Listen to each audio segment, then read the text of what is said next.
బంగాళాఖాతంలో మరో అల్పపీడనం ఏర్పడే అవకాశం ఉంది. వాయువ్య బంగాళాఖాతంలో ఈ నెల 19న అల్పపీడనం ఏర్పడే అవకాశం ఉంది.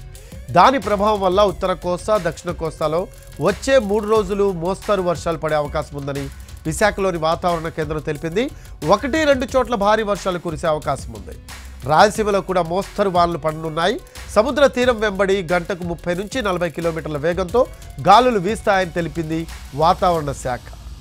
తెలంగాణలోని 5 రోజుల పాటు భారీ నుంచి అతి భారీ వర్షాలు కురిసే అవకాశం ఉందని హైదరాబాద్లోని వాతావరణ కేంద్రం అంచనా వేసింది. రేపు ఆదిలాబాద్, కొమురంభీం, మంచిర్యాల, నిర్మల్, నిజామాబాద్, జగిత్యాల, కరీంనగర్ జిల్లాలకు ఎల్లో అలర్ట్ జారీ చేసింది వాతావరణ శాఖ.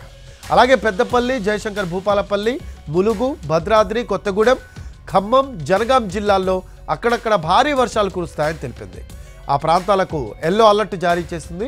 అన్ని జిల్లాల్లో ఈదురుగాలులు, ఉరుములు, మెరుపులతో కూడిన భారీ వర్షాలు కురిసే అవకాశం ఉందని అంచనా వేశారు వాతావరణ నిపుణులు.